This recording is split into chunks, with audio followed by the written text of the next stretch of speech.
Hello students. Today we are going to discuss about float of an activity and event. So float is what? Float is a slack means किसी activity में कितने time का slack है हमारे पास कि उस activity को हम डिले कर सकते हैं या अगर इवेंट के रेफरेंस में हम कहें तो उस इवेंट को हम कितना डिले कर सकते हैं उसके अकरेंस टाइम में। सो अगर हम लोग फ्लोट को डिवाइड करें तो दो तरह के फ्लोट्स होते हैं। There are two type of float, activity float and event float. So if here we write float can be categorized as two types. Float can be categorized as two types. First one is a event float, event float, event float, float, and second one is a activity float, activity float, activity float, float. And activity float is again divided into a three parts.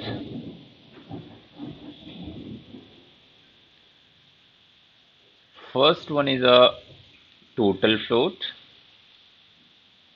total float, total float, float, and second one is a free float, free float, free float, and last third one is a independent float, independent float, independent float, float. So event float.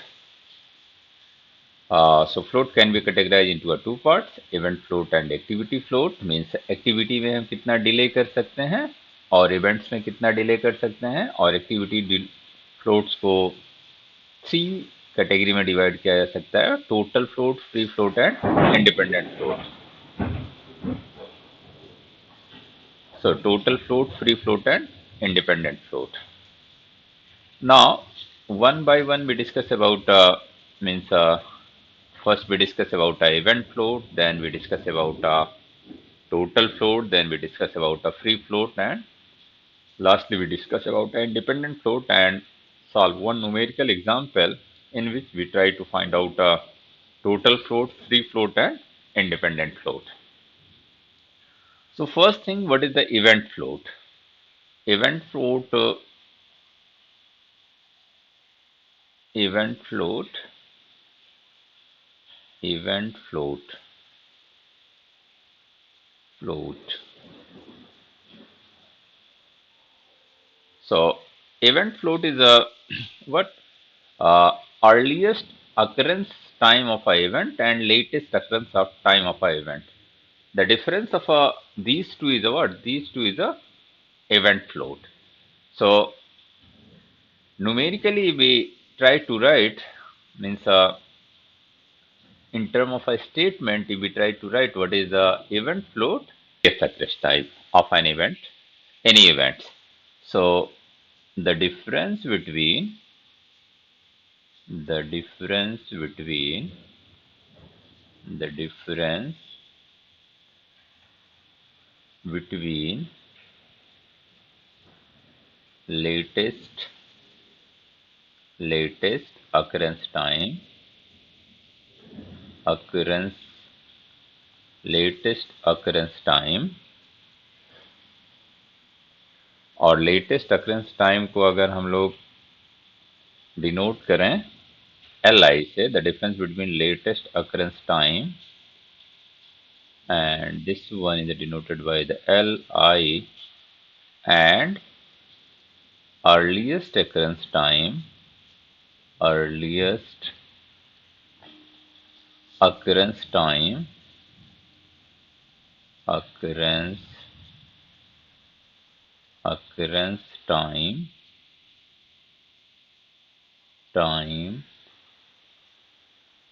EI of an event I of an event I. That is what is the meaning of this one? Event float, event float, event float, float equal Li minus EI. So this one is a what? This one is a event float. तो क्या करना होगा हमें? सभी event का latest occurrence time और earliest occurrence time हम लोग फाइंड कर लेंगे और उन दोनों का डिफरेंस क्या आएगा हमारा? उन दोनों का डिफरेंस आएगा, उन दोनों का डिफरेंस क्या कहलाता है आपका? Event float. मीन्स उस इवेंट के अकरेंस को हम कितना डिले कर सकते हैं। This one is a represented, this one is a this one is a significance of a what? Float, event float, कि उस इवेंट के अकरेंस को हम कितना डिलेट कर सकते हैं। So this one is a event float. Next we are going to discuss about activity float. Activity float जैसे मैंने अभी आपको बताया कि तीन कैटेगरी होती है एक्टिविटी फ्लोट की: total float, free float and independent float. So total float का ही पार्ट्स होता है फ्री फ्लोट और independent float. So one by one we discuss about a total float, free float and independent float. तो हम लोगों ने मैंने पहले से ही लिख रखा है डेफिनेशन उसकी, जिससे कि हम लोगों का थोड़ा सा टाइम बच जाए। तो यहाँ पे देखें आप, एक्टिविटी फ्लोट में सबसे पहले मैंने लिखा है total float. So total float is our total float is the amount of a time by which an activity can be delayed without delay in the total project completion time. Means किसी activity में कितना delay कर सकते हैं कि जो total project completion time है, means critical path जो हमारा है वो चेंज ना हो। क्रिटिकल पाथ में क्यों कह रहा हूं? क्योंकि क्रिटिकल पाथ से ही हम total project completion time find करते हैं। तो अगर क्रिटिकल पाथ चेंज हो गया तो इसका मतलब हुआ कि टोटल प्रोजेक्ट कंप्लीशन टाइम भी हमारा चेंज हो गया। अदर वर्ड में हम ये कह सकते हैं कि क्रिटिकल पाथ हमारा चेंज ना हो। Then numerically how we able to find out the values of a total load.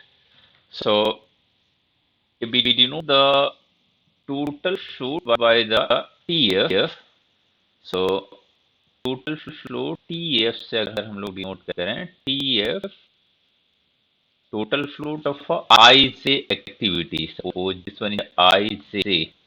IJ stands for the IJ activity equal, हम लोग यहाँ पे इवेंट के टर्म में लिखेंगे। आप इसे जो है earliest start time, latest finish time of activity के टर्म में भी लिख सकते हैं।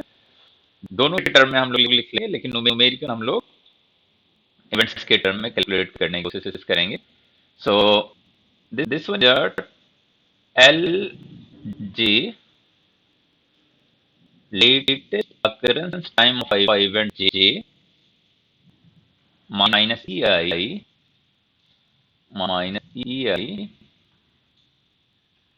minus the time consumed by the activity IC. So this one is a what? This one is a mathematical expression to calculate the total float.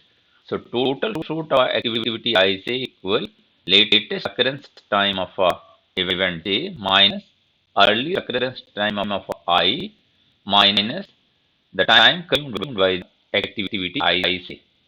If we try to write this one in terms of latest start time, earliest start time, latest finish time, and earliest finish time, then total float, total load TFF जिसको हम denote कर रहे हैं TFF से, TF total float for IC equal latest start time LS with latest start time if LS IC minus earliest start time of IC ES IC R, अगर हम लोग latest finish time और earliest finish time के term में लिखें, total float of activity I say equal latest finish time, LF denote the latest finish time of I say minus earliest finish time of I say. So with the help of either first expression or by the second expression or by the third expression, तीनों में से किसी का use करके हम लोग total float calculate कर सकते हैं. So here if we highlight this one is the expression for the total float, either this one or second one here, second one, or with the help of a third one, किसी का भी use करके हम लोग total float find कर सकते हैं, either by this one or by this one or by this one. So this one is about, this one is the expression of a total float. So total float if we write here total float, this one is a total float equal this one. तो चाहे हम first expression का use करें, first expression is written in term of events and second expression is written in term of a latest start time and earliest start time of that particular activity, and last expression is written in term of a latest finish time and earliest finish time of that particular activity. So with the help of these mathematical expression, be able to find out what? Be able to find out a total floats. Now after that we discuss about what free float. What is the free float? So as here we write the statement of a free float. Free float is the amount of a time within which an activity can be delayed without affecting the float of a subsequent event, subsequent activities. So what is the meaning of this one? Meaning of this one is a free float is the amount of a time within which an activity can be delayed without affecting the float of a subsequent activities. Means जिस activity का आप free float find कर रहे हैं वो ये represent करता है कि जो फ्री फ्लोट, जो टाइम है, जो फ्री फ्लोट आपका निकल के आ रहा है, इतने टाइम उस एक्टिविटी को डिले कर देंगे तो भी आगे की जो हमारी एक्टिविटीज हैं उनके फ्लोट पर कोई फर्क नहीं पड़ेगा. इसका मतलब ये हुआ कि उस एक्टिविटी को हम कितना डिले कर सकते हैं कि आगे की एक्टिविटी में जो हमारे पास स्लैक है, जो हमारे पास कंफर्ट है कि इसे इतना डिले कर सकते हैं, उस पर कोई फर्क नहीं पड़ेगा. So this one is a what? This one is a free float. So mathematically we try to write the free float. So free float, if we denote the free float by the ff, so ff I say equal what? ff I say equal Ej minus ei, Ej minus ei minus ti say. What is the meaning of this one? Meaning of this one is a free float of an activity I say equal occurrence time of a event j, earliest occurrence time of a event j, and earliest occurrence time of a event I minus the time consumed by the activity I say. So this one is a what? This one is the expression to calculate the value of a free float. Free float in term of a what? In term of a event. Earliest occurrence time of a event and event j, and earliest occurrence time of a event I. अगर इसी को हम लोग calculate करना चाहें किसके term में? अगर इसे हम अर्लीस्ट स्टार्ट टाइम और अर्लीस्ट फिनिश टाइम के टर्म में कैलकुलेट करना चाहें, then this one is a minimum of earliest start time of I से minus earliest finish time of a IJ. So this one is a what? This one is an expression for the free float. If here we write a free float again in term of a earliest start time and earliest finish time, then this one is a free float IJ equal minimum of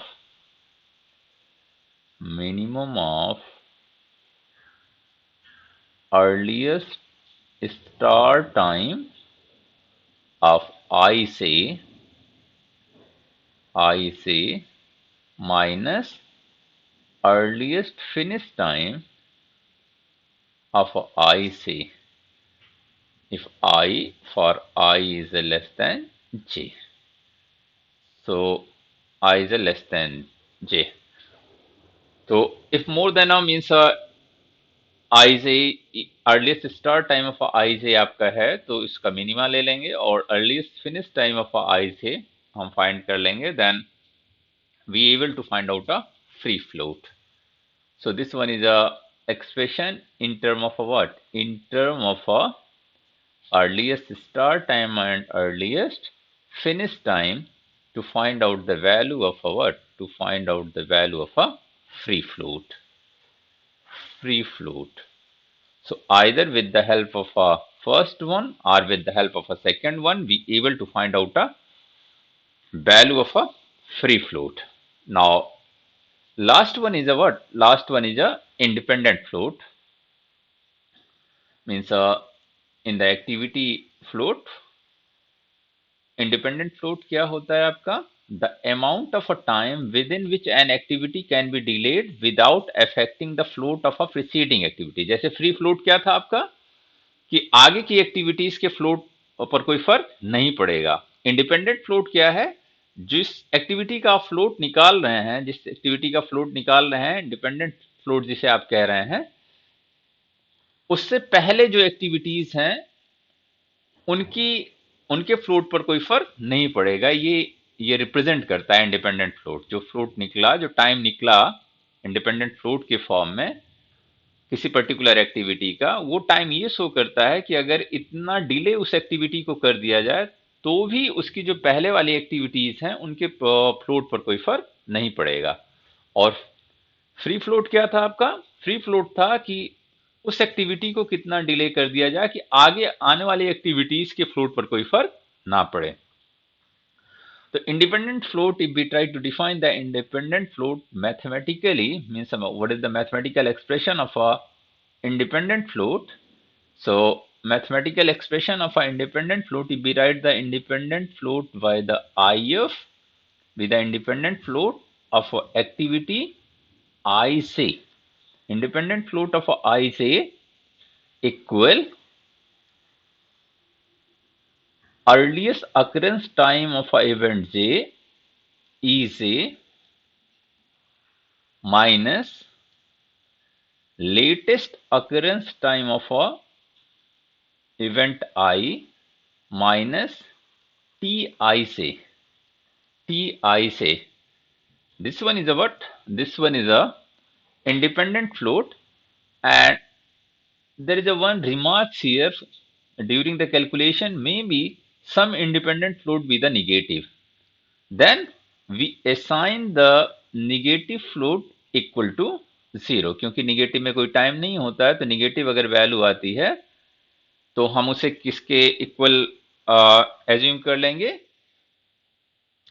negative floats को हम लोग लिख लेंगे, negative floats को लिख लेंगे, negative floats जो negative values आएंगी, निगेटिव वैल्यूज को 0 के इक्वल लिख लेंगे हम लोग, निगेटिव वैल्यूज को 0 के इक्वल लिख लेंगे। So this one is a what? This one is an expression of an independent float. So if we try to write in term of means earliest start time, earliest finish time, or if we try to write in term of a free float के term में अगर हम इसे लिखना चाहें कि free float के term में इंडिपेंडेंट फ्लोट क्या होता है, then independent float here, independent float of activity I say IF IC equal free float of IC, free float of IC minus slack of event I, slack slack of event slack of event I. Event I में कितने का slack है, या ये कह सकते हैं कि फ्लोट कितने का है इवेंट आई में, slack of event I. So this one is अ, इसकी हेल्प से भी हम लोग इंडिपेंडेंट फ्लोट फाइंड कर सकते हैं, इंडिपेंडेंट फ्लोट फाइंड कर सकते हैं, इंडिपेंडेंट फ्लोट फाइंड कर सकते हैं। अब हम लोग एक न्यूमेरिकल एग्जांपल लेंगे और उस न्यूमेरिकल एग्जांपल में हम लोग टोटल फ्लोट, फ्री फ्लोट और इवेंट फ्लोट फाइंड करने की कोशिश करेंगे। Means event float, then total float, then free float, then independent float. So क्योंकि इवेंट फ्लोट भी फाइंड करना है तो सारे फ्लोट जितने भी हैं आपके, इंडिपेंडेंट फ्लोट, फ्री फ्लोट और टोटल फ्लोट भी हम लोग इवेंट के टर्म में ही फाइंड करेंगे। मीन्स हम लोग क्या करेंगे, latest occurrence time of an event and earliest occurrence time of event, her events का फाइंड कर लेंगे। और क्योंकि सारे expression total float, free float और इंडिपेंडेंट फ्लोट के हमारे किसके टर्म में है, latest occurrence time and earliest occurrence time of an event के टर्म में है, तो हम लोग इसी उन्हीं एक्सप्रेशन के हेल्प से टोटल फ्लोट, फ्री फ्लोट और इंडिपेंडेंट फ्लोट फाइंड कर लेंगे। तो यहाँ पर पहले से ही मैंने एक एग्जाम्पल मीन्स नेटवर्क ड्रा कर रखा है। आप इस नेटवर्क को देखें, इस नेटवर्क में पहले से ही मैंने यहाँ पे ड्रा कर रखा है, एग्जाम्पल लिखा हुआ है यहाँ पे, आप स्क्रीन पे आपके दिखाई पड़ रहा होगा। यहाँ पे लिखा हुआ है find total float, free float and independent float of A project. कोई प्रोजेक्ट है जिसका नेटवर्क डायग्राम यहाँ पे गिवन है। इस प्रोजेक्ट में how many number of events, there are 5 events, 1 2 3 4 and 5। 5 events आपको दिखाई पड़ रहे होंगे and activity 1 to 20 unit of a time में कंप्लीट हो रही है। और अगर टाइम को हम डेज दें तो 20 डेज में कंप्लीट हो रही है। 1 to 3 एक्टिविटी 15 डेज में कंप्लीट हो रही है। 2 to 4 10 days, 2 to 5 30 days and 3 to 4 10 days, 3 to 5 35 days and 4 to 5 24 days. तो जो पहले हम लोगों ने एग्जाम्पल लिया वही सेम एग्जाम्पल हम लोगों ने लिया है, जिससे समझने में हम लोगों को आसानी हो। सो अब आप देखें कि कैसे हम अर्लीस्ट अकरेंस टाइम और लेटेस्ट अकरेंस टाइम फाइंड करते हैं।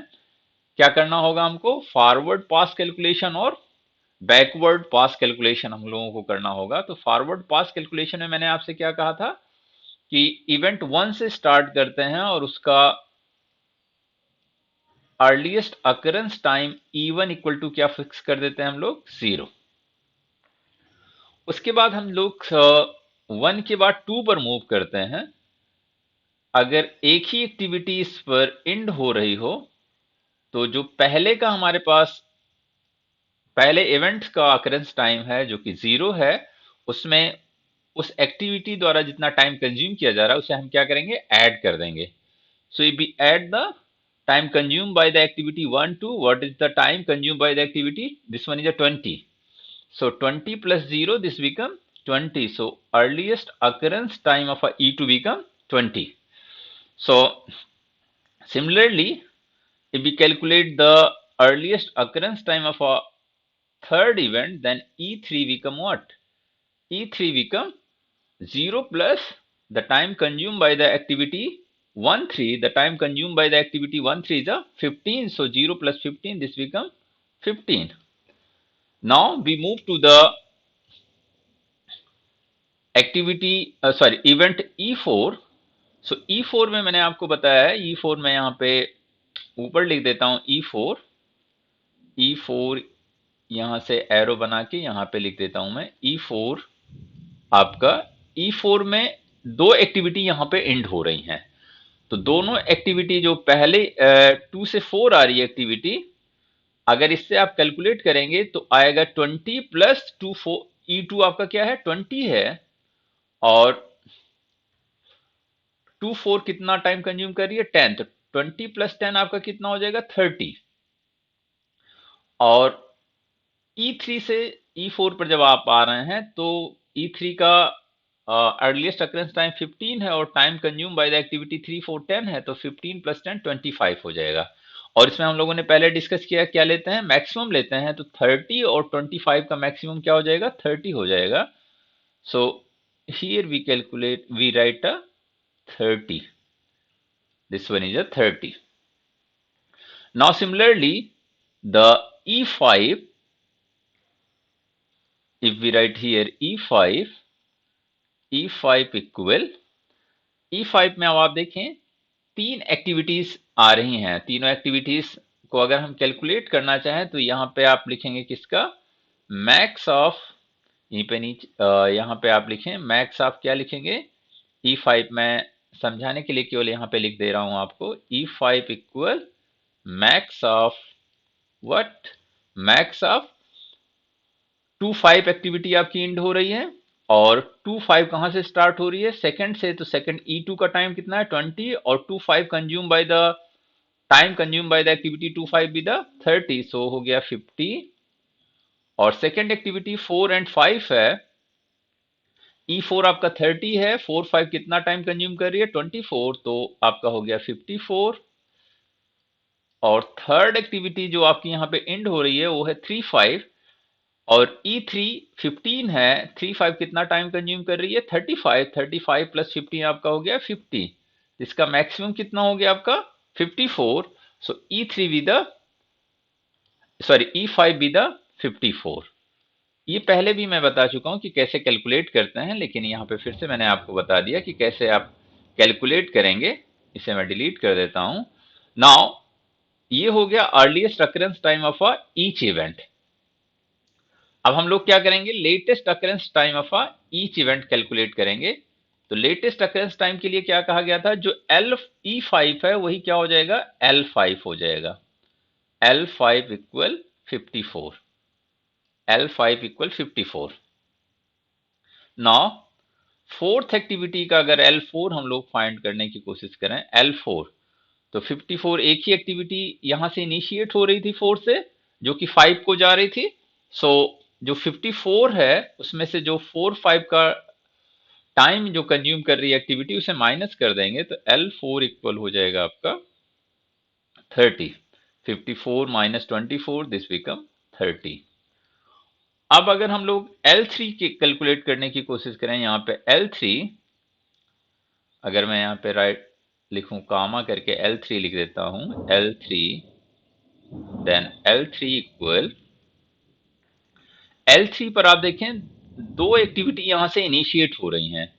पहले 3 5, और 3 5 से आपका क्या आ जाएगा 54 माइनस 35 आ जाएगा आपका, 54 माइनस 35 19 आ जाएगा, 19 आ जाएगा आपका। और यहां से L4 आपका 30 हो गया, 30 माइनस 10 आपका 20 हो गया, और दोनों का मिनिमम लेते हैं तो यहाँ पे क्या आ जाएगा 19 आ जाएगा। दोनों का क्या लेते हैं, मिनिमा लेते हैं। यहाँ पर मैं कैलकुलेट, यहाँ पे आप इक्वल क्या है, minima of 35, sorry 54 minus 35 means 19, minus 19 comma L4 आपका कितना है 30, और 3 4 द्वारा जो एक्टिविटी द्वारा टाइम कंज्यूम किया जा रहा है 10, तो दिस वन हो गया 20, तो दोनों का मिनिमा क्या हो गया 19। Similarly if we calculate the L2, L2 equal हो जाएगा आपका, L2 पर भी दो एक्टिविटी आपकी, दो एक्टिविटी यहां से इनिशिएट हो रही हैं, तो मिनिमा ले लेंगे किसका 54 माइनस 30 मीन्स 24, और यहां पर L4 आपका 30 है, 30 माइनस 10 20, तो L2 भी आपका 20 हो जाएगा, और सिमिलरली L1 भी आपका क्या हो जाएगा 0 हो जाएगा।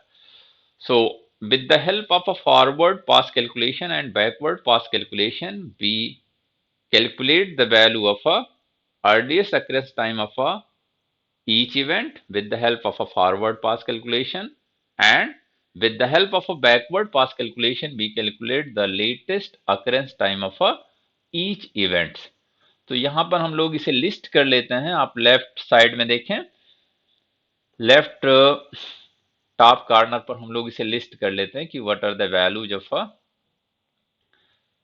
E1 की वैल्यू है आपकी E1 equal 0, L1 equal 0, E2 equal 20, L2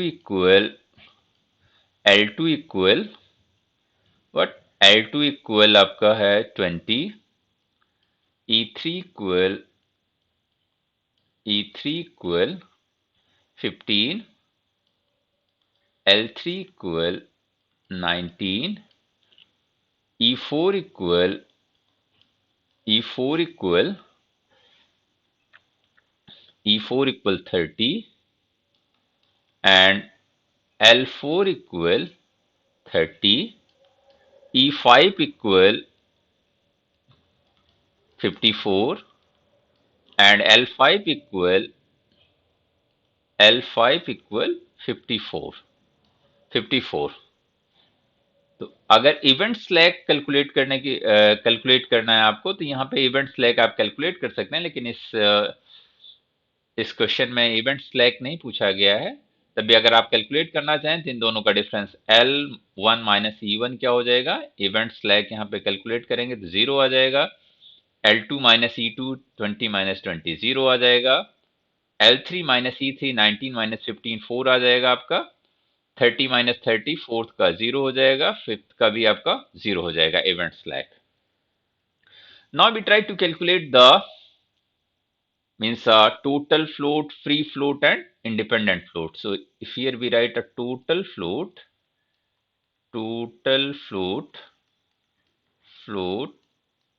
और टोटल फ्लोट जो हमें कैलकुलेट करना है उसका एक्सप्रेशन क्या है हमारा, टोटल फ्लोट का एक्सप्रेशन है हमारा, टोटल फ्लोट का एक्सप्रेशन हमारा क्या है, टोटल फ्लोट का इवेंट के टर्म में जो एक्सप्रेशन है हमारा वो है LJ minus EI, LJ minus EI minus TI से। तो टोटल फ्लोट अब आपको कैलकुलेट करना है, तो अब आप देखें कि टोटल फ्लोट क्या हो जाएगा, LJ मीन्स आई से अगर एक्टिविटी का आपको टोटल फ्लोट फाइंड करना है तो latest occurrence time of event J minus earliest occurrence time of event I minus TI से। तो 1 2 का अगर आपको टोटल फ्लोट फाइंड करना है तो आप क्या करेंगे, लिखेंगे यहाँ पे L2 minus E1 minus T12 तो L2 की वैल्यू क्या है आपकी 20 माइनस E1 आपका क्या है 0 माइनस TIJ आपका कितना है 20, तो वैल्यू कितनी आ गई आपकी 0 आ गई। तो टोटल फ्लोट 1 2 का कितना हो गया आपका 0। इसी तरह अगर हम लोग 1 3 का कैलकुलेट करने की कोशिश करें तो क्या होगा, L3 minus E1 minus T13 और L3 की वैल्यू क्या है हमारी, यहां से देखें L3 की वैल्यू क्या है हमारी 19 minus 0 minus L3 with 19 minus 0 और हमारा टाइम 1 3 कितना कंज्यूम कर रही है 15, तो टोटल फ्लोट कितना हो गया 4 आ गया आपका। इसी तरह सभी का आप कैलकुलेट कर लेंगे, तो यहां पर L3 minus E1 minus T13 हो गया, फिर इसी तरह आप L2 minus E4 minus T24 आप कर लेंगे। तो इसकी वैल्यू जो आएगी, ये वैल्यू मैंने ऑलरेडी लिख रखी है यहाँ पे, वैल्यू ऑब्वियस सी बात है ये क्रिटिकल पाथ में है, तो इसकी वैल्यू क्या हो जाएगी 0। नेक्स्ट की वैल्यू आएगी, इसी तरह आप कैलकुलेट करेंगे, नेक्स्ट की वैल्यू आएगी आपकी 4, नेक्स्ट वैल्यू आएगी आपकी 5, देन अगेन 4, देन अगेन 0। तो ये हो गया आपका टोटल फ्लोट आ गया आपका 0, then 4, then again 0, then again 4, 5, 4 and 0. Similarly, अगर हम लोग इंडिपेंडेंट फ्लोट कैलकुलेट करें, इंडिपेंडेंट फ्लोट यहाँ पे मैं लिख देता हूँ, इंडिपेंडेंट फ्लोट, फ्री फ्लोट हम लोग पहले कैलकुलेट करेंगे, फिर इंडिपेंडेंट फ्लोट करेंगे। Free float, free float, free float, free float का आपका एक्सप्रेशन क्या है? फ्री फ्लोट का एक्सप्रेशन आपका है, फ्री फ्लोट का एक्सप्रेशन जो हम लोगों ने पीछे लिखा था in term of events, free float का EJ minus E I, EJ minus E I minus T I से, टी आई से। इसका मतलब क्या हुआ कि आपको क्या कैलकुलेट करना होगा? 1 2 के लिए अगर आपको कैलकुलेट करना है तो आपको लिखना होगा क्या? आपको लिखना होगा E2, E2 minus E1 minus T12, T12। और E2 की वैल्यू आप देखें यहाँ पे क्या है? E2 की वैल्यू है 20, E1 की वैल्यू 0 है और T12 आपका कितना है? 20 है। तो 20 माइनस 0 माइनस 20 वैल्यू कितनी आ जाएगी आपकी? 0 आ जाएगी। ठीक है। इसी तरह आप सेकंड को कैलकुलेट करेंगे तो आपकी वैल्यू आ जाएगी, इसकी भी वैल्यू आपकी E3 minus E1 minus T13। E3 की वैल्यू क्या है आपकी? E3 की वैल्यू 15 माइनस 15 माइनस E1 की वैल्यू 0, 15 माइनस 0 माइनस 15, तो ये वैल्यू आ जाएगी आपकी 0। और सिमिलरली सभी को आप कैलकुलेट कर लेंगे, ये वैल्यू भी आपकी आएगी 0, नेक्स्ट वैल्यू आएगी 0, नेक्स्ट वैल्यू आएगी आपकी 2 से 4 की वैल्यू आएगी आपकी 2 to 4, सॉरी 2 to 4 आएगा आपका 2 to 4। यहाँ पे हम लोग इसे थोड़ा सा सिंक्रोनाइज कर लेते हैं तो लिखने में थोड़ा सी आसानी होगी। ये 15 की वैल्यू आ रही है आपकी 0, 1 से 3 की वैल्यू आपकी 0 आ रही है, 2 to 4 की वैल्यू भी आपकी 0 आ रही है, 2 to 4 की वैल्यू भी 0 आ रही है,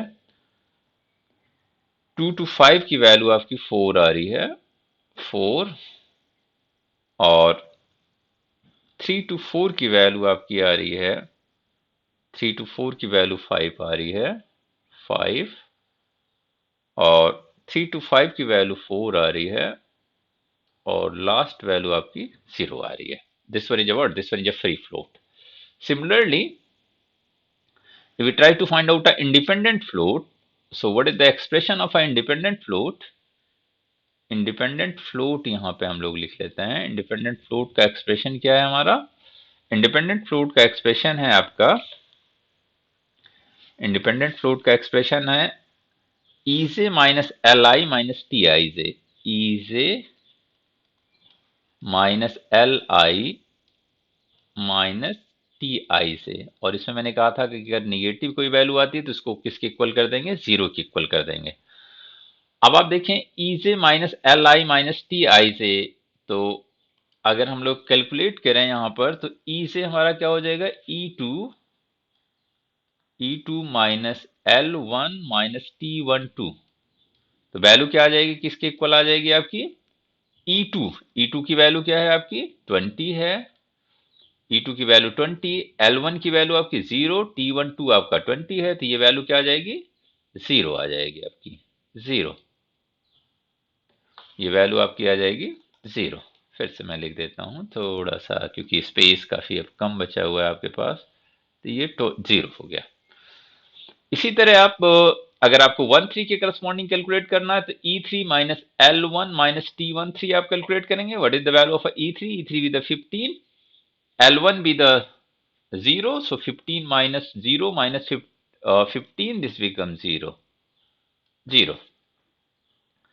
और इसी तरह आप सारी वैल्यूज कैलकुलेट कर लेंगे। यहाँ पे मैंने कैलकुलेट कर रखा है, थर्ड वैल्यू आपकी 0, 4 के corresponding value with 4, this one is a 4 and next one is a 1, next 2 with a 0, 0।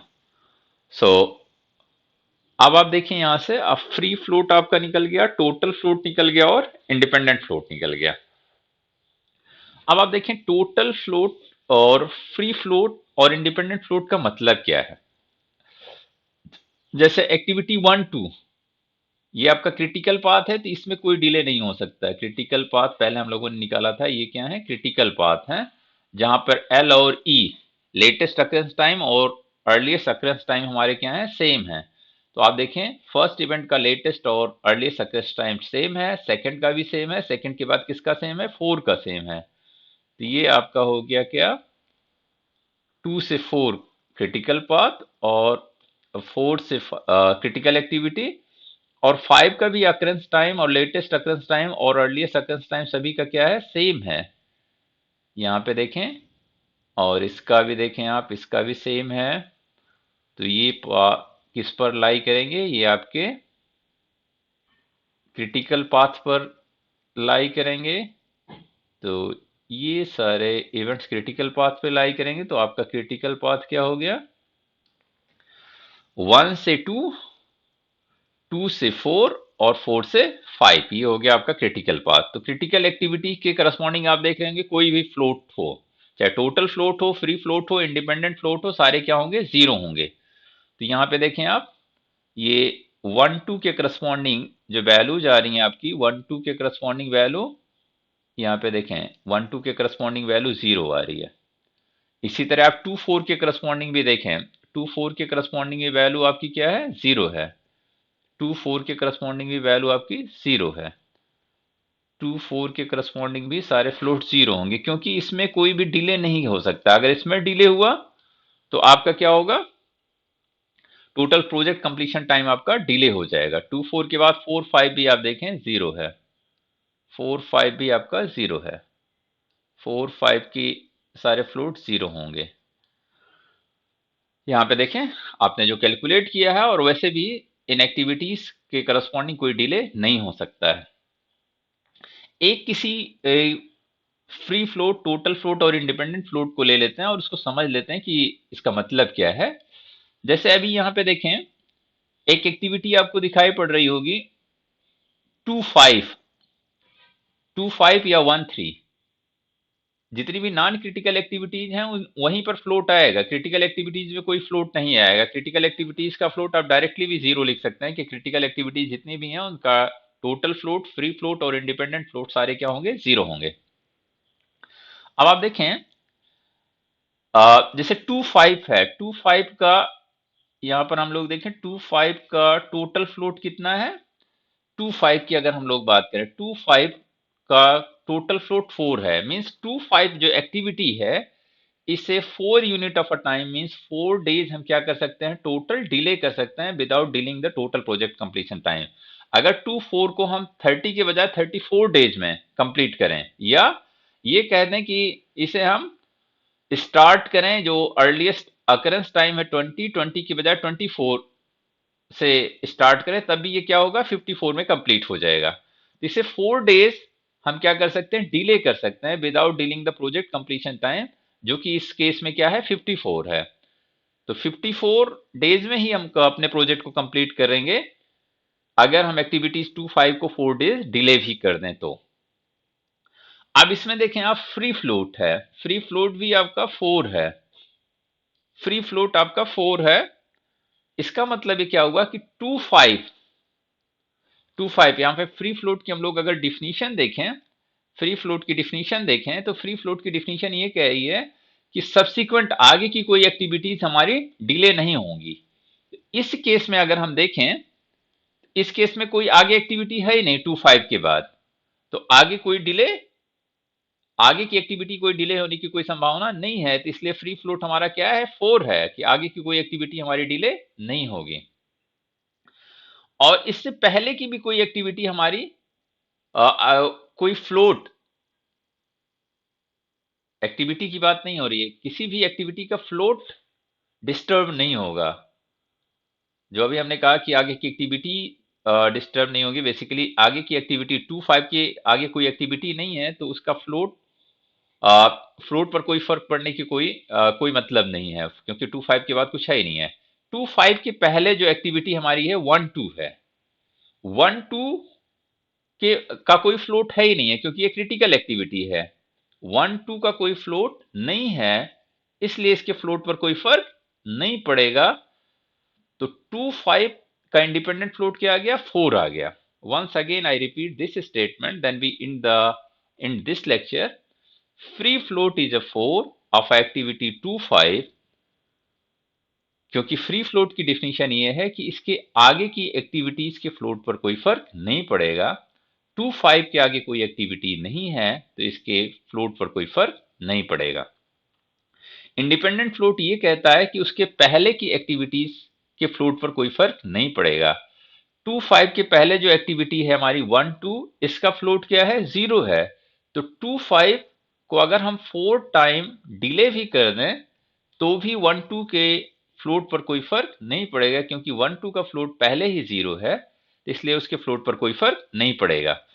इसी तरह अगर आप देखें 3 4 को देखें, आप 3 4 को देखें, 3 4 का टोटल फ्लोट है हमारा, 3 4 का टोटल फ्लोट है हमारा 5 और फ्री फ्लोट भी हमारा क्या है, 5 है। तो अगर 5 डेज इसे हम डिले भी कर दें तो आगे जो एक्टिविटी है, इसके आगे एक्टिविटी क्या है 4 5, इसका फ्लोट क्या है, 0 है, क्योंकि ये क्रिटिकल एक्टिविटी है। तो इसके आगे आने वाली जो एक्टिविटीज हैं उस पर कोई फर्क, उसके फ्लोट पर कोई फर्क नहीं पड़ेगा अगर हम इसे 5 टाइम डिले कर दें। और इंडिपेंडेंट फ्लोट देखिए आप क्या है, इंडिपेंडेंट फ्लोट 1 है। इसका मतलब ये हुआ कि 3 5 को अगर 1 डे हम डिले करें तो 1 3 का जो फ्लोट है, 1 3 का फ्लोट हमारा कितना है, 1 3 का फ्लोट है हमारा 4 टोटल फ्लोट। 1 3 का टोटल फ्लोट हमारा 4 है, तो 1 3 के फ्लोट पर कोई फर्क नहीं पड़ेगा। 1 3 के फ्लोट टोटल फ्लोट पर कोई फर्क नहीं पड़ेगा। सॉरी, 1 3 के टोटल फ्लोट पर कोई फर्क नहीं पड़ेगा। सो अगर 1 टाइम डिले कर दें, अगर इससे ज्यादा डिले कर देंगे तो 1 3 का जो टोटल फ्लोट टाइम हमारा था, टोटल फ्लोट 4 था, वो कम हो जाएगा। सो this one is a meaning of means जो ये वैल्यू आ रही है उसका सिग्निफिकेंस क्या है वो मैंने आपको समझाया, टोटल फ्लोट, फ्री फ्लोट और independent float. So I hope all of you able to understand the meaning of a total float, free float and independent float, and how we calculate the values of a total float, free float and independent float from the network of any project। किसी भी project के network से हम कैसे total float, free float और independent float find करेंगे with the help of a latest occurrence time of a event and earliest occurrence time of a event. और event slack या event float, generally event float नहीं कहा जाता, उसे event slack कहा जाता है। Event slack L1 minus E1, L2 minus E2, L3 minus E3, L4 minus E4, L5 minus E5। और जनरली जो इवेंट्स क्रिटिकल पाथ पर लाई करेंगे उनका स्लैक 0 होगा। जो इवेंट क्रिटिकल पाथ पर लाई नहीं करेंगे उन्हीं का स्लैक होगा। यहाँ पर जैसे केवल एक ही इवेंट है जो कि क्रिटिकल पाथ पर लाई नहीं कर रहा है, वो है थर्ड इवेंट, और इसी का केवल स्लैक आएगा और सभी का स्लैक क्या होगा, 0 होगा, क्योंकि और सारे इवेंट्स आपके क्या कर रहे हैं,